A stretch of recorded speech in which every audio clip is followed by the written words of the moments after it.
dari kelompok 3 dengan anggota aku Frida dan temanku Bima Bagaswening. Kami akan menganalisis teks artikel menggunakan term, asas berpikir, proposisi, dan oposisi. Artikel yang kami gunakan berjudul Wisata Kuliner Nostalgia Pasar Kamu Deli Serdang Obat Kangen Jajanan Khas Jawa. Pasar Kamu merupakan tempat makan yang didesain layaknya pasar tradisional. Meskipun didominasi oleh makanan khas Jawa dan Melayu, namun di sini juga terdapat makanan khas Batak, Aceh, Tionghoa, dan lainnya. Selain itu, keunikan di pasar Kamu ini sangat banyak, seperti menjajakan makanan tanpa pengawet, hanya buka tiap hari Minggu, tidak menggunakan uang rupiah dalam bertransaksi, tidak diperbolehkan mereservasi tempat terlebih dahulu, serta bermacam-macam hiburan dengan pentas seni tradisional dan permainan tradisional yang ada. Pasar Kamu ini digagas oleh anak-anak muda dari kampung lama agar generasi muda tidak melupakan kuliner Nusantara, sehingga warga dari luar pulau yang rindu dengan makanan khas daerahnya dapat menikmati makanan sekaligus bernostalgia ke masa kecil. Yang pertama ada term dibagi menjadi 4 bagian. Bagian yang pertama yaitu positif, negatif, dan privatif. Contoh positif yaitu bertekad, sedikit, dan lengkap. Sedangkan contoh negatif yaitu tidak banyak, tak melupakan, dan tiada pula. Kemudian contoh privatif yaitu habis. Lalu bagian kedua yaitu universal, partikular, singkatan, dan kolektif. Contoh universal yaitu kota, kabupaten, provinsi. Contoh partikular yaitu sebagian terlupakan.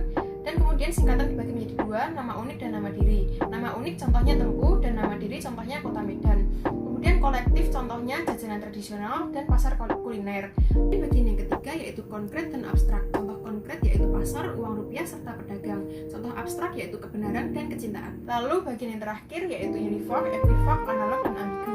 Contoh univoc yaitu uang, gamelan, dakon, dan gerai. Sedangkan contoh equivoc yaitu kepala yang berarti anggota tubuh serta kepala yang berarti ketua. Lalu contoh analog yaitu motor penggerak dan contoh ambigu yaitu banting tulang. Oke, selanjutnya ada analisis asas berpikir. Nah, asas sendiri adalah pangkal atau asal dari mana sesuatu itu muncul dan dimengerti. Nah, asas berpikir ini dibagi menjadi 2, yaitu ada asas pemikiran primer dan asas pemikiran sekunder. Asas pemikiran primer sendiri dibagi lagi menjadi 4 bagian, yaitu asas identitas, lalu asas kontradiksi, asas kemungkinan pengisian ketiga, dan asas yang mencukupi. Lalu untuk asas pemikiran sekunder sendiri juga dibagi lagi menjadi 2, yaitu dipandang dari sudut isinya dan dipandang dari sudut luasnya, teman-teman. Jadi untuk contohnya bisa kalian lihat di gambar belakang ya, teman-teman. Ada klasifikasi proposisi. Proposisi merupakan unit terkecil dari pemikiran atau pernyataan dalam bentuk kalimat yang dapat dinilai benar atau salahnya dan mengandung maksud sempurna. Proposisi dibagi menjadi 2, yaitu menurut sumbernya dan menurut bentuknya. Menurut sumbernya dibagi menjadi 2, yaitu analitik dan sintetik. Analitik merupakan proposisi yang predikatnya mempunyai pengertian yang sudah terkandung dalam subjeknya. Contoh gatot, tiwul, dodol, grontol, dan apem gula merah adalah makanan tradisional khas Jawa. Sedangkan sintetik merupakan proposisi yang predikatnya mempunyai pengertian yang bukan menjadi keharusan bagi subjeknya. Contoh apem gula merah rasanya manis. Lalu yang menurut bentuknya dibagi menjadi 3, yaitu kategorik, hipotetik, dan disjungtif. Kategorik dibagi menjadi 2, yaitu partikular dan universal. Contoh dari partikular yaitu sebagian besar wisatawan yang datang ke pasar Kamu berasal dari Pantai Labu. Sedangkan contoh untuk universal, semua makanan di sini tidak menggunakan pengawet.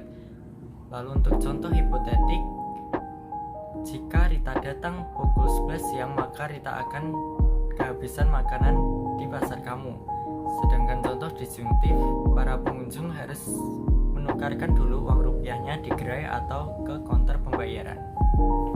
Yang terakhir adalah permasalahan proposisi yang dibagi menjadi 2, yaitu distribusi dan oposisi. Yang pertama, distribusi, pengetahuan yang harus dimiliki untuk memahami edukasi dan silogisme.